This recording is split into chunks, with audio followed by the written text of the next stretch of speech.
നമ്മുടെ ബന്ധങ്ങളെ ആഴപ്പെടുത്താനുള്ള ഒരു സമയമായി മാറണം നോമ്പുകാലം.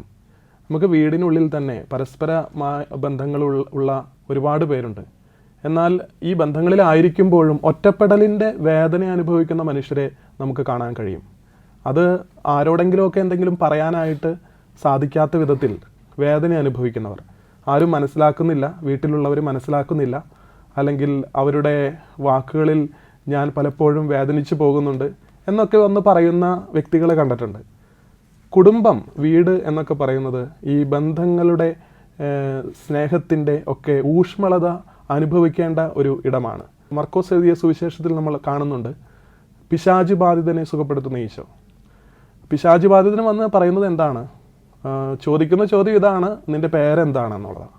പറയുമ്പോൾ ഉത്തരം ഇതാണ്, എൻ്റെ പേര് ലെഗിയോൺ, ഞങ്ങൾ അനേകം പേരുണ്ട്.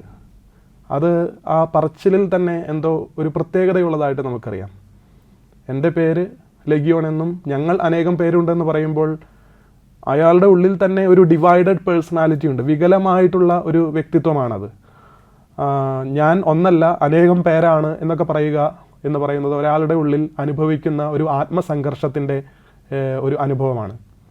അദ്ദേഹം പറയുന്നത് അനേകം പേരുണ്ടെന്നാണ്. ക്രിസ്തു കൊടുക്കുന്ന സൗഖ്യം എന്താണ്? നീ ഇനിമേൽ അനേകം പേരല്ല, നീ ഒരാളാണ്, നീ ഒരൊറ്റ മനുഷ്യനാണ് എന്ന് അവൻ്റെ മനസ്സിൻ്റെ ഉള്ളിലേക്ക് ആഴമുള്ള രീതിയിൽ കൊടുക്കുന്ന ഒരു സൗഖ്യമാണ് അവൻ്റെ ശരീരത്തിലും അവൻ്റെ പൂർണ്ണമായിട്ടുള്ള വ്യക്തിത്വത്തിലും ഒരു അനുഭവത്തിലേക്ക്, ദൈവാനുഭവത്തിലേക്ക് അയാളെ കൊണ്ടുചെന്ന് എത്തിക്കുന്നത്. എന്നിട്ട് പറയുന്നത് എന്താണ്? നീ വീട്ടിലേക്ക് പോവുക എന്നുള്ളതാണ്. വീട്ടിലേക്ക് പോവുക എന്ന് പറഞ്ഞാൽ നിൻ്റെ ബന്ധങ്ങളിലേക്ക് നീ തിരിച്ചു പോവുക എന്നുള്ളതാണ്. ഒരുപക്ഷെ ഈ ഒരു സൗഖ്യത്തിൻ്റെ അനുഭവത്തിന് വളരെ വലിയൊരു പ്രതീകാത്മകതയുണ്ട്. കാരണം ഇത് ഏതൊരു വ്യക്തിക്കും സംഭവിക്കാവുന്ന ഒരു കാര്യമാണ്.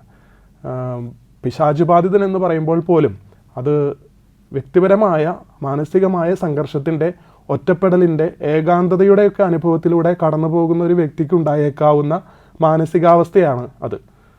അവിടെ ക്രിസ്തു പറയുന്നത് നീ തിരിച്ചു പോവുക എന്നുള്ളതാണ്, നീ വീട്ടിലേക്ക് പോവുക. വീട്ടിൽ എന്തുണ്ട്? നിനക്ക് സ്വാതന്ത്ര്യമുണ്ട്, അവിടെ സുരക്ഷിതത്വമുണ്ട്, അവിടെ നിന്നെ സ്നേഹിക്കാനായിട്ടുള്ള ആളുകളുണ്ട്.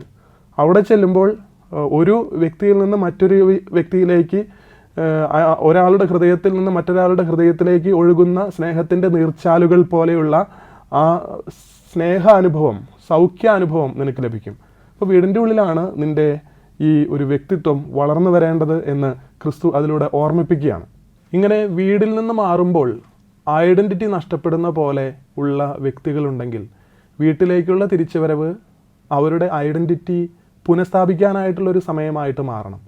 അവിടെ കുറേ സ്വാതന്ത്ര്യത്തിൻ്റെ, സ്നേഹത്തിൻ്റെ, കരുതലിൻ്റെ, പങ്കുവെപ്പിൻ്റെ, സുരക്ഷിതത്വത്തിൻ്റെ ഒക്കെ അനുഭവത്തിലൂടെ ഒരാൾക്ക് കടന്നു പോകാനായിട്ട് കഴിയുമ്പോൾ ആ വീട് വലിയൊരു സ്വർഗമായിട്ട് മാറുകയാണ്. അവിടെ ആരും ഒറ്റപ്പെട്ടു പോകുന്നില്ല. എല്ലാവരുടെ ഉള്ളിലേക്കും ഈ ഒരു സ്നേഹത്തിൻ്റെ സൗഖ്യ സാന്നിധ്യം പകർന്നു കൊടുക്കാനായിട്ട് നമുക്ക് കഴിയും. അങ്ങനെ നമ്മുടെ വീടുകൾ ക്രിസ്തുവിൻ്റെ സാന്നിധ്യമുള്ള, സൗഖ്യത്തിൻ്റെ സാന്നിധ്യമുള്ള, സ്നേഹമുള്ള നല്ല ഭവനങ്ങളായിട്ട് മാറട്ടെ. ഈ നോമ്പുകാലത്ത് പ്രത്യേകമായി നമുക്ക് ഓർക്കാം, ആരെയും ഒറ്റപ്പെടുത്താതിരിക്കാനായി. എൻ്റെ സ്നേഹത്തിൻ്റെ ബന്ധങ്ങളിൽ നിന്ന്, എൻ്റെ സുഹൃത്ത് വലയങ്ങളിൽ നിന്ന്, എൻ്റെ രക്തബന്ധങ്ങളിൽ നിന്ന്, ഞാനുമായി ബന്ധപ്പെട്ട ആത്മബന്ധമുള്ളവരിൽ നിന്ന് ഒക്കെ അങ്ങനെയുള്ളവരെയൊക്കെ ചേർത്ത് പിടിക്കാനായി, അവരെ ആരെയും ഒറ്റപ്പെടുത്താതിരിക്കാനായി എനിക്ക് കഴിയട്ടെ. ഉള്ളിൽ, മനസ്സിൻ്റെ ഉള്ളിൽ ആരെങ്കിലുമൊക്കെ അങ്ങനെയുണ്ടെങ്കിൽ അവരെയൊക്കെ തിരിച്ചു കൊണ്ടുവരാൻ, എൻ്റെ സ്നേഹത്തിൻ്റെ വലയത്തിലേക്ക് ചേർത്ത് വയ്ക്കാനായിട്ട് ഈ നോമ്പുകാലം നമ്മെ സഹായിക്കട്ടെ.